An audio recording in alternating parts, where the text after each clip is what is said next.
Hello there, it's 8 p.m. in Banjul, and wherever you're getting our signals from, we are coming to you live from our main studios on the MDI Road, broadcasting for viewers in the Gambia and around the world.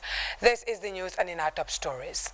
President Barrow and cabinet ministers joined hundreds of mourners to pay their last respect to GRTS, a chief driver at State House, who died today. President Barrow lays foundation stone for a multi-million Bian mini stadium as part of efforts to promote rural sports. Improving the energy sector, the National Water and Electricity Company pens agreement with Ethiopia of China for the transmission and infrastructure contract. Elsewhere, Harare residents rely heavily on urban farming to escape hunger.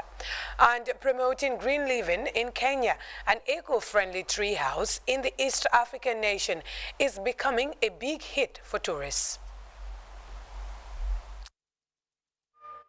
In the news with me, Fatu Elika Muloshi. Many thanks for joining us.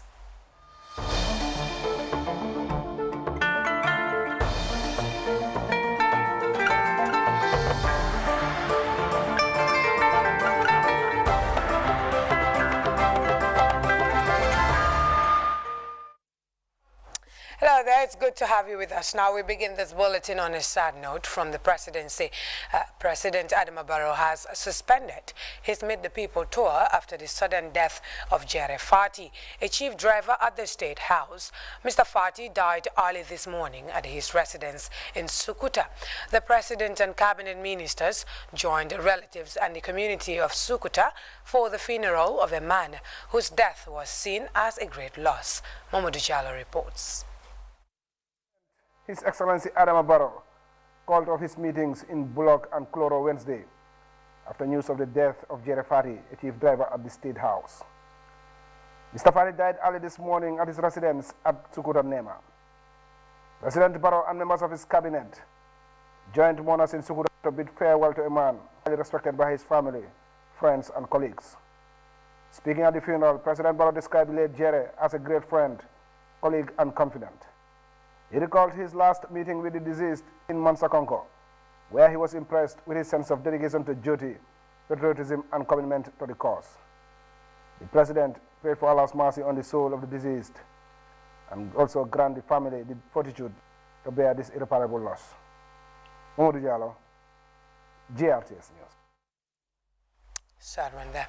Now staying with the president, His Excellency Adama Barrow, who on Monday began the second phase of his Meet the People tour with meetings in Sintate and Bambara in Foni West Coast region. The Gambia leader, accompanied by cabinet ministers and technocrats, engaged local communities on issues pertaining to national development. Mamadou Jallo has the details. After the Christmas break, the president, His Excellency Adama Barrow, resumed his Meet the People tour with meetings in Sintet in Foni Jarol and Bambara in Foni Bondari. These are the first meetings in the West Coast region, where the president appealed for unity amongst the people of Foni to complement his government's development efforts, which have seen massive socio-economic and infrastructural transformation within the last 4 years. During the meeting in Foni Sintet, residents took turns to appeal for government's intervention in the areas of healthcare, education, agriculture, and road infrastructure. Moduba appealed to the Ministry of Health to expand services at the Sintet Health Facility currently run by the Child Fund, pointing out the lack of drugs and an ambulance service as the main challenges facing the community. The Lady Councillor Fantasuno also called on government to empower women, particularly those in Fonyi Jarol, who are mostly engaged in agriculture. She appealed for farm implements such as power tillers and milling machines to help women overcome their hardships. Several people who claim to be GDC supporters also switched allegiance to the MPP at the Sintet meeting. They were led by one Hamad Ba, who argued that Fonyi has never been an opposition stronghold and as such should embrace President Barrow's government. These defections, he continued, mark a new era of politics in Fonyi Jarol, as more people are expected to switch sides. The Minister of Agriculture, Ami Fabure, reassured the women of Sintet that government takes their welfare very seriously and has distributed free fertilizer and seeds to several communities in the last year. This, he continued, will be replicated in the next cropping season to enable women farmers maximize production and productivity. She, however, appealed to eligible women voters to register for the upcoming elections and vote massively for President Barrow. The president also thanked the people for massively welcoming him, which he believes has shown a marked improvement compared to his last visit, attributing this to the impressive track record of his government. He promised that his government will prioritize women's empowerment by launching a loan scheme to provide cash to registered women couples to enable them engage in some economic activities. This initiative, President Barrow added, is unprecedented and shows his government's commitment to the welfare of Gambian women. The president also spoke about a planned project to be launched by the national GSM operator Gamcell to build 180 towers across the country to make the Gambia the first country to acquire 4G network in Africa. This is expected to address the network problems that the people of Fonyi have been experiencing for a while now. From Sintet, the president and entourage drove nearly 10 kilometers off the road to Bambara in Fonyi Bondali for another historic meeting attended by local communities.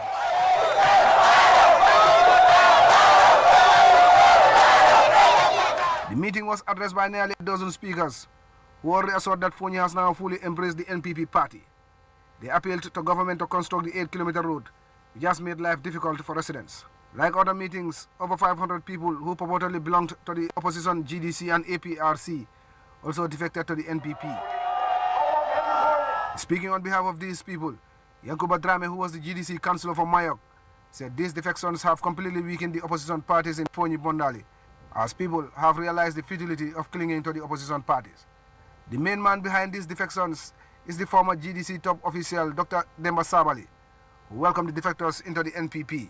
He disputed claims that Fonyi Bondali was an opposition stronghold, again that Fonyi has always been with the sitting government. He added that Fonyi has no reason left to remain in the opposition, calling on his people to join the president in his development endeavor. The Minister of Tourism and Culture, Hamad Nkeba, said he was greatly impressed with the turnout, but cautioned the people to translate their support into votes. He urged citizens of voting age who meet all the eligibility criteria to register on time and vote for President Barrow next year, again that this will give him the mandate to continue on his development agenda. The tourism minister also urged communities to preserve their forests, as it is the principal asset that makes Fonyi unique and attractive for tourism. Two local communities, Kanlang and Kamwali, were presented with milling machines by the forestry minister Lamin Diba for preserving and managing their forests for the last 24 years. The meeting climaxed with President Barrow's speech, in which he paid glowing tributes to Dr. Demba Sabali for his efforts to strengthen the NPP party. He reassured the people of Fonyi that his government will provide their development needs in the areas of healthcare, electricity and water. On healthcare, President Barrow revealed that the Buyam General Hospital will be equipped to ensure that it provides specialized services to patients, whilst ambulances will be distributed in the communities to evacuate patients in case of emergencies. The Gambian leader also added that the technical school is also under construction in Demban to provide skills training to young people. The tour continues Tuesday with meetings in Buyam and Sibanor.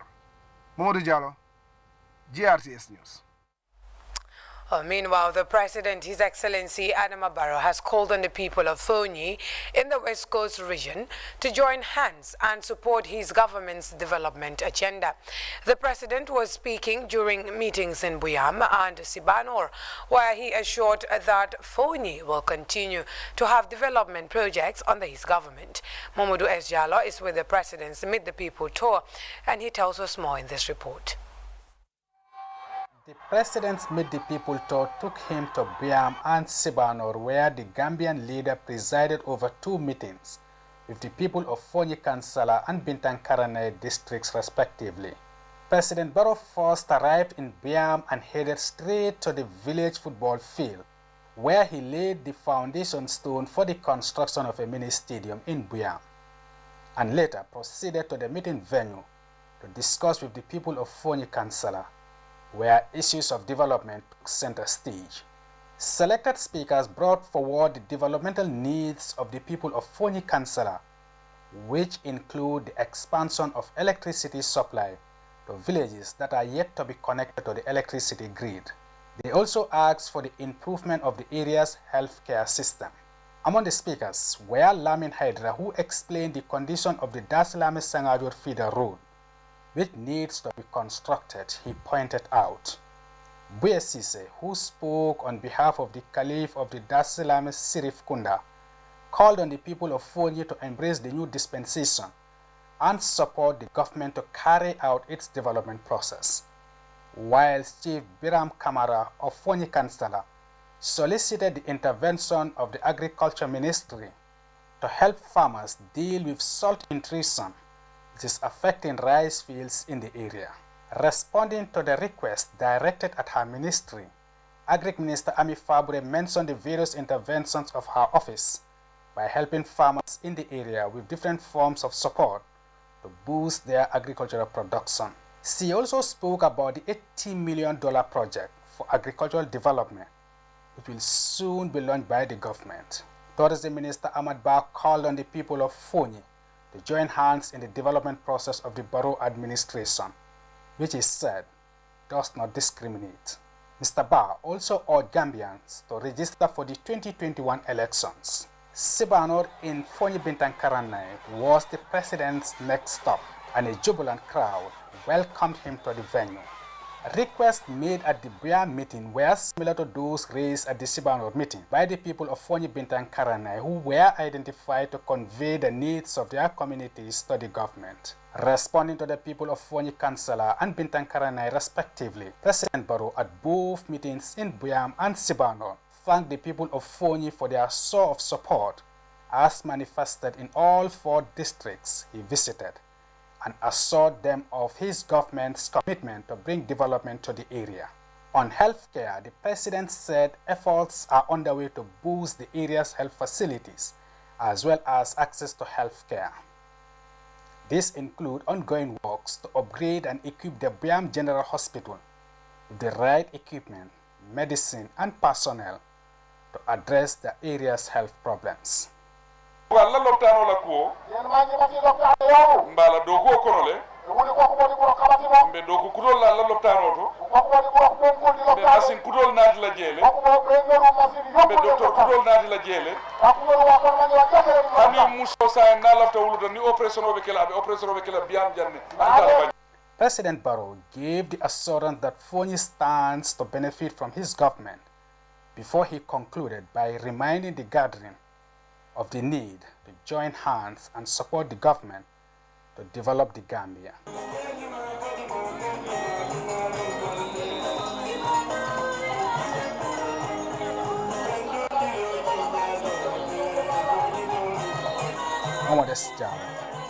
GRTS News. Well, still on the presidency, the President, His Excellency Adama Barrow, has laid the foundation stone for the construction of the Buyam Mini Stadium as part of sideline engagements of his ongoing Meet the People tour. The multi-million-dollar project is part of efforts by the Ministry of Youth and Sports to improve the country's rural sports infrastructure.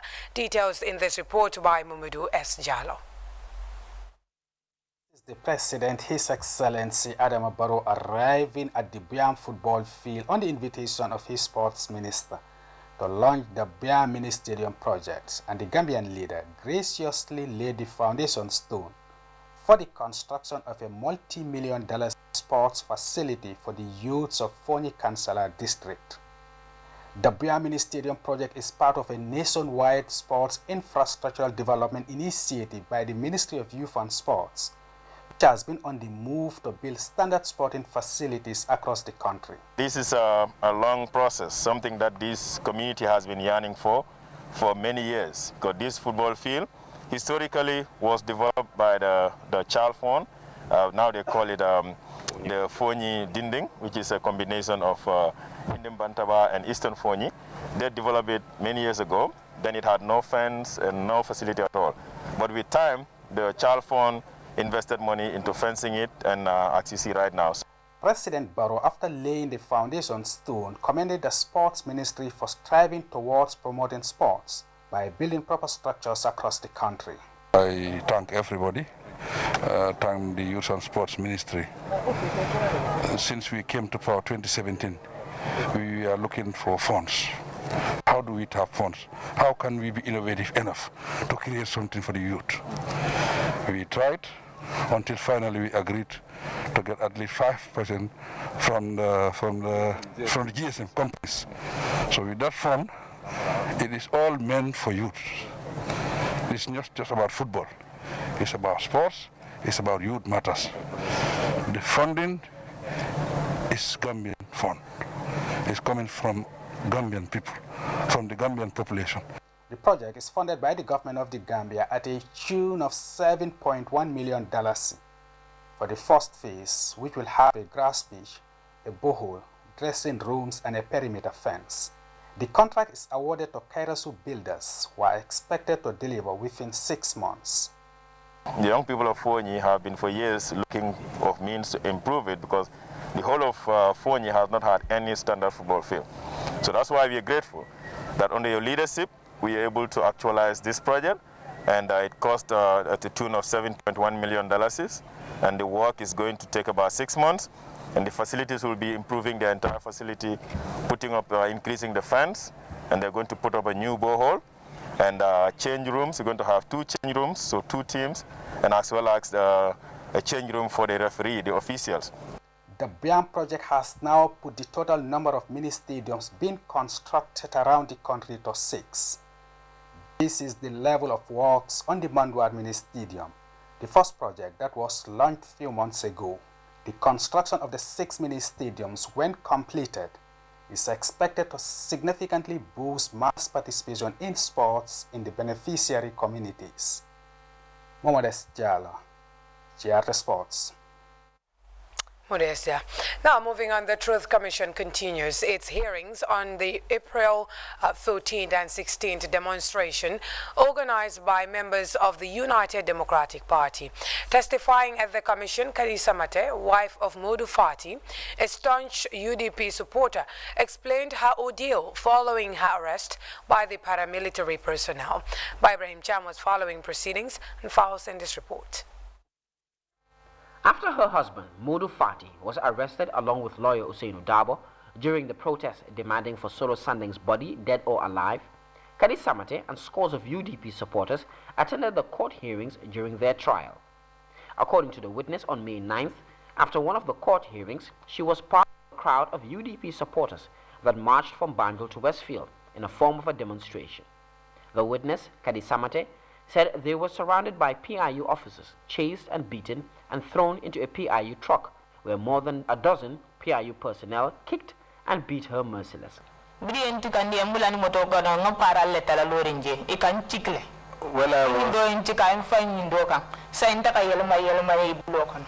I was lifted and thrown onto the truck, I found some paramilitary officers on board the truck, and they were kicking me, and one will kick me and throw me to the other, and I was somersaulting and turning around, and I was being kicked around.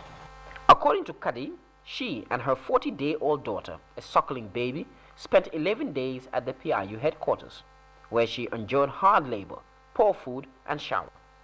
Even pampers for her baby had to be smuggled in.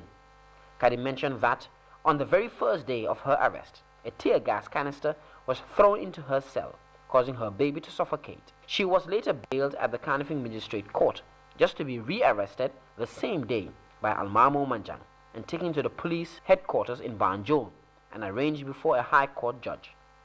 To the commissioner's surprise, Kadi said her 40-day-old baby's name was in the charge sheet.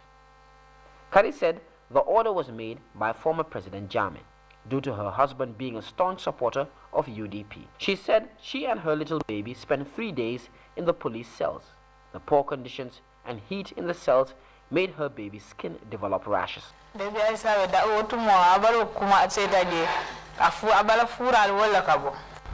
skin was peeling off.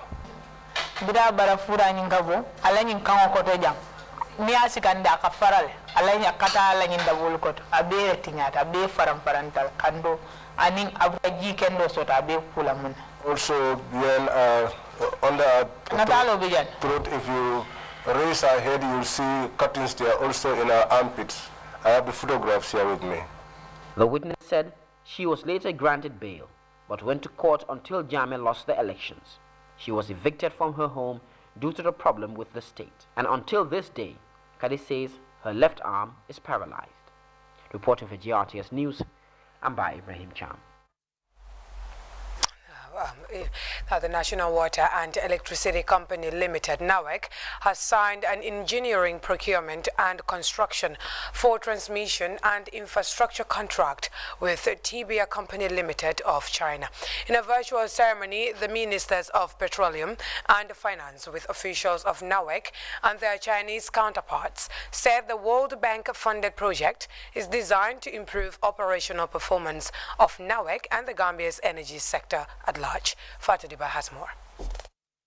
The contract is part of the Gambia Electricity Restoration and Modernization Project, financed by the World Bank at the tune of $164 million. The project has three main components: the 20 MW on-grid solar PV plant, transmission and distribution restoration and modernization, and institutional strengthening and project implementation support. This was launched on 3rd February 2020. And out of the 6 shortlisted firms, 5 submitted their bids on 1st July 2020, through which a virtual public opening was done, and all firms that submitted participated in the opening. NAWEC then nominated an evaluation committee to review the proposals. At the end of the evaluation process, the evaluation report was sent to World Bank, who is solely financing this project, for their review and approval. Following the bank's approval, the winning firm, that is TBA Limited, was invited for technical and commercial negotiations, which was successfully conducted, thus leading to this final stage of the procurement process. It is the first time for the Gambia signing a contract that will complete the first ever 225 kilovolts high voltage transmission line in the country. The contract includes design, supply and installation of the following. One is 17 kilo 2 kV line, high voltage network between Brikama and Jabang. 225/31 kV 33 kV substation in Jabang. 33 kV lines from Jabang substation to interface with the existing 33 kV network. National Control Center in Brikama, and upgrading the primary substations in the GBA with communication net interfaces. And also 33/11 kV substation at Kotu Tank. At this juncture, I would like to indicate that the government, under the able leadership of His Excellency President Adama Barrow, has mobilized necessary funding through our bilateral and multilateral partners to provide electricity to the whole country by 2025. To this end, over $100 million has been mobilized as additional funds to extend access to all regions of the country. We'll be providing access to 685 villages countrywide. An opportunity for the Gambian people to have such a project being signed today. So TBA, congratulations once again, and be rest assured of the support from the NAWEC team. I'm a very proud MD to say that the team that I have behind us is a very strong team. They have the experience, they have the expertise, and they are willing. So be rest assured of our commitment to this project and to all Gambians that this project will be implemented with less hitches and will make sure your expectations are met.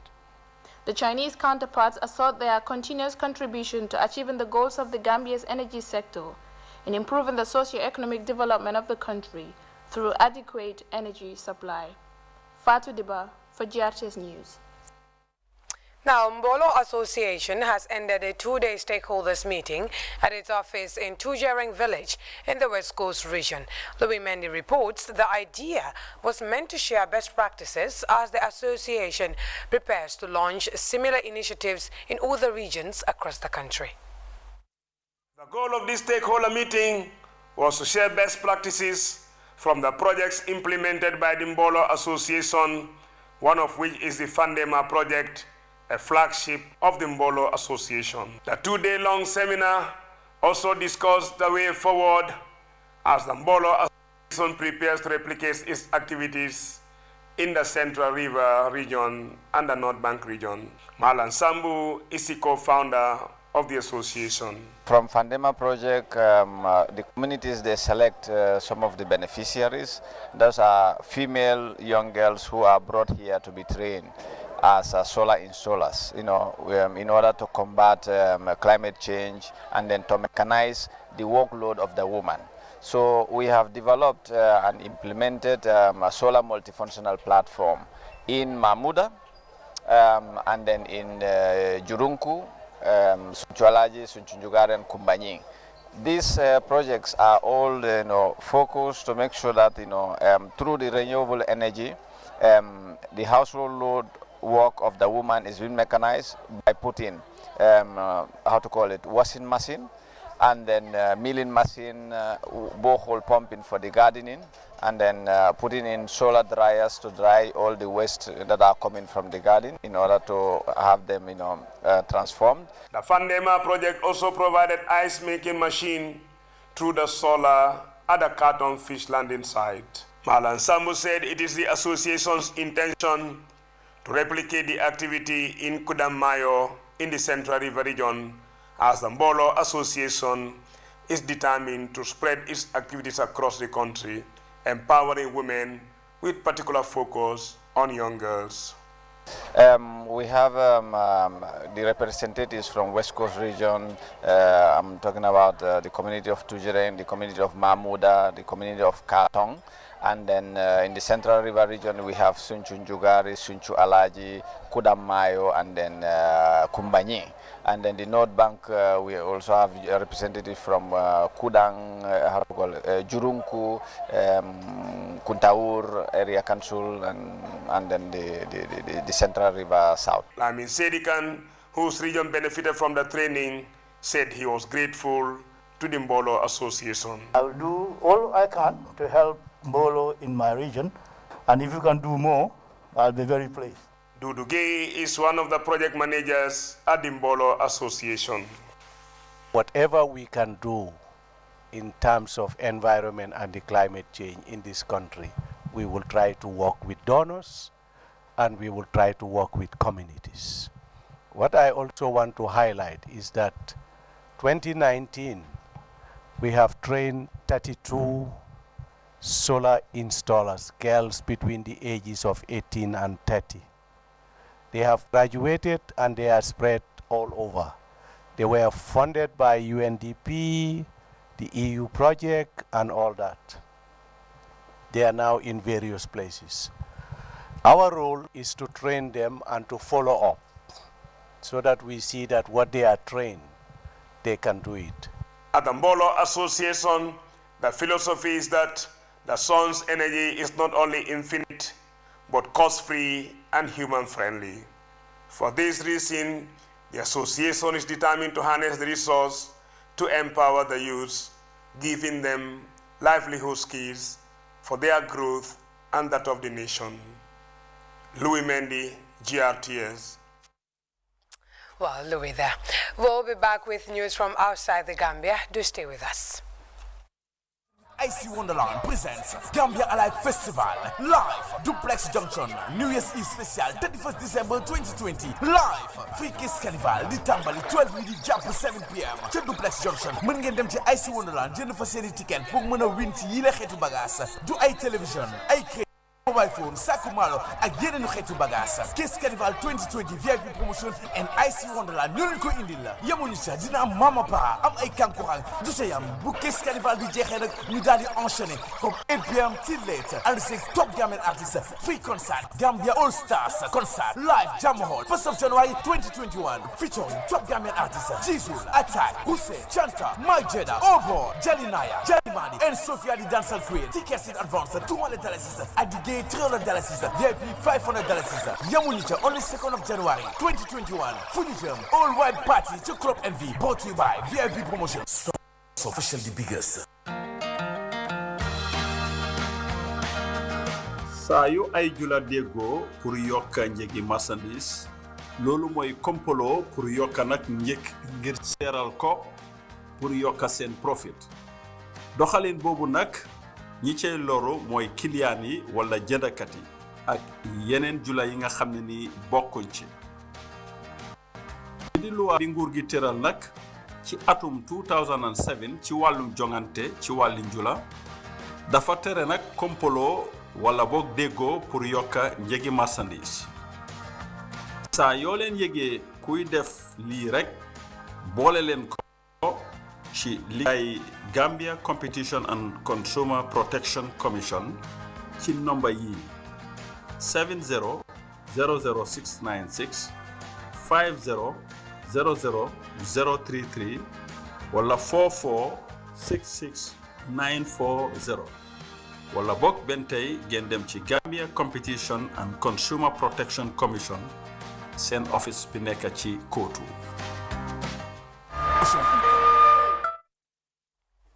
Welcome back to GRTS News. Now, after the worst drought in decades, more than 500,000 urban residents in Zimbabwe are due to receive cash transfers. The funds are part of aid offers to tackle critical food deficit. Some families escaped hunger by practicing urban farming, which, despite being prohibited, has helped bridge the gap in food security for years. CGTN's Farai Wakutua reports from Harare. Tulani Ngube has 3 different pieces of land that she works in Harare's most densely populated Mbare suburb. She's been growing maize, beans, and a variety of other vegetables for 5 years now. I no longer spend any money on food because all of my family's nutritional requirements are met from what I grow here. It's a stress-free way for me to feed them. What she can't grow, she buys using proceeds from the sale of surplus produce from her gardens. My family can't eat all the vegetables I grow, so we sell them in the market. If I manage to grow any excess maize, I also sell that and use it to buy other things that I need. She harvested over a ton of maize last season and expects even more this time round due to the better rainfall. Her output would make some rural farmers envious, even though she's breaking the law. Urban farming, particularly in areas like this, near the banks of a stream that's just beyond this crop of maize, is illegal. However, enforcement of the laws by the authorities has been lax, which is why activity continues to thrive. Thousands of urban dwellers have invaded any available open space to grow food despite the potential environmental cost. I know farming on the stream banks causes siltation, but I do it anyway because I need to survive. This is our way of life. Zimbabwe is pinning its hopes of recovery from the current food shortages on continued good rains, which it hopes will produce enough to feed millions currently in danger of starvation. While urban farming is forbidden, it could help ensure that at least those in the cities have enough to put on their tables. Farai Mwakutuya, CGTN, Harare, Zimbabwe. Now, ever had a thought of living on a tree? Well, 39-year-old Nixon Comer in Kenya's Uasin Gishu County found a new home by building a tree house to blend with nature. His unique move has seen both local and international tourists visit him. And as CGTN's Nick Mudimba now reports, his passion for environmental conservation made him build his nest. Uasin Gishu County, 300 kilometers from Kenya's capital, Nairobi. Here we meet Nixon Koimul, who decided to live on top of a tree and coexist to the ecosystem. This is the room. Rastaman, as he is known in his locality, welcomes us to one of the houses. All wooden structures put together on top of a tree. Sit comfortable. The graduate with a bachelor's degree in education ditched the blackboard and chalk and took a different route, and the society thought he was going mad. These trees had very firm foundation on the ground. They were trees that had historical connection since they've lived for over centuries. I looked looked also at the formation of the tree. It had strong branches, branches that were strong enough that so many people could even be up on it without breaking. So I felt, here is an idea. If 2 or more people can be up there without breaking it, why don't we create a space where all of us can occasionally visit and enjoy the view. He leads us inside one of the houses. The stairs all wooden. The ambience is also out of this world. So this is actually one of the 3 houses he made, and this one is specifically a bedroom. He lifted up a car on top of a tree and converted it. And of course, with me here is a sink with the fresh water, and actually has a very good drainage. Behind me, it's actually a bedroom with a bed that fits very well. He's made so far 4 tree houses that have become tourist attraction, and that gave birth to the amusement park, where now he's actually aiming to improve this place to become one of the most sought after tourist attraction destinations in Uasin Gishu County here in Kenya. Downstairs, there's a toilet and hot water shower, pure bliss of creativity and drive.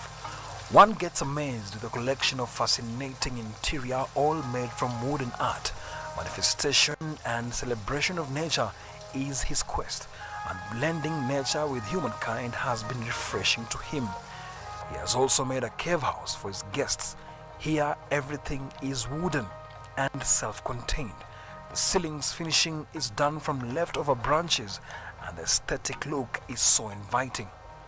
And out of those that is wastes in terms of usual industry, I'm able to create such pieces of work on things that would otherwise have been used as firewood or would not have any value.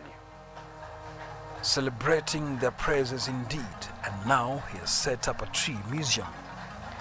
This journey is what pushed me to set up a museum where these intrinsic or these collections with deeper symbolism. I collect these collections, put them together, and in my own interpretation, share with fellow men to interpret it also in their own versions. From the aerial view at his favorite balcony, he lives peacefully with bees and has also improved his space by making a mud-made pond that he looks for to put fish and start sport fishing as part of the amusement park. According to Koimuri, also wants to include line a courtesy of the landscape at his disposal. A brief peep at his car's interior, I was surprised. He has changed the steering wheel, it's now wooden. Well, he's indeed the tree man in love with wood. Nick Mudimba, CGTN, Uasin Gishu County, Kenya. Oh wow, breathtaking. With that, we go with the weather report courtesy of the Central Forecast Office.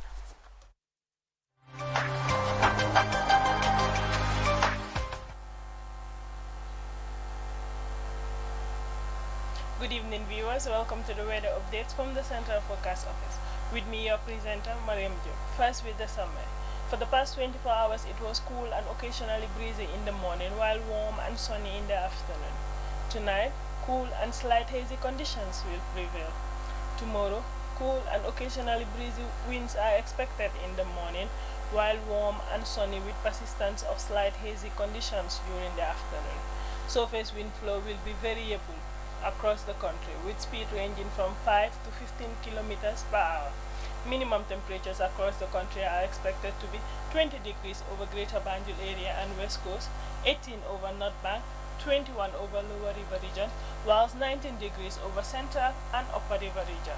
Maximum temperatures are expected to be 36 over Greater Banjul area, 34 over West Coast, 37 over Lower River Region, whilst the rest of the country records 38 degrees respectively.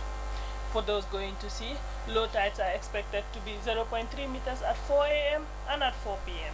High tides are expected to be 1.5 meters at 10 a.m. and 1.8 meters at 11 p.m. Sea state will be slight with significant wave height of 1 meter, northerly swells. The sun is expected to rise at 07:28 in the morning and sets at 13 minutes to the hour of 7 in the evening. That's all we have for you from the Central Forecast Office. And before we end this newscast, a recap of the day's top stories. President Barrow and cabinet ministers have joined hundreds of mourners to pay their last respect to GRTS, a chief driver at State House who died today. President Barrow laid the foundation stone for a multi-million Buyam mini stadium as part of efforts to promote rural sports.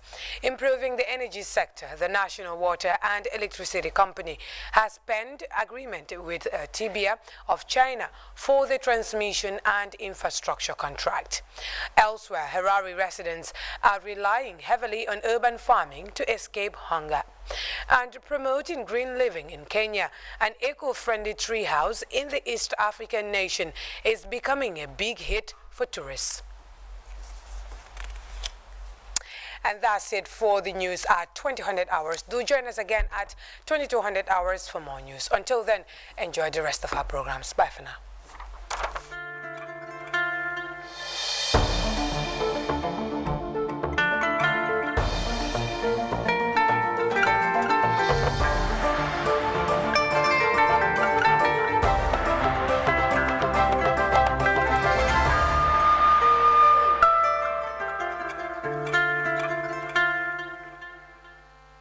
Misfortune seemed its lot. We got into a drifting bank and we got upset. Jingle bells, jingle all the way. Oh, what fun it is to ride in a one-horse open sleigh. Jingle bells, jingle all the way. Oh, what fun it is to ride in a one-horse open sleigh. Misfortune seemed its lot. We got into a drifting bank and we got upset. Jingle bells, jingle bells.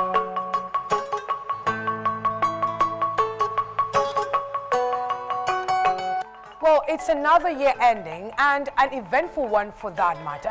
Apart from the COVID-19 pandemic, there's been a series of important undertakings in the Gambia. For example, the completion of the Jani Commission, the Constitutional Review Commission completed the draft constitution, and as well the by-elections held in Yamina and Jokadu in the year 2020.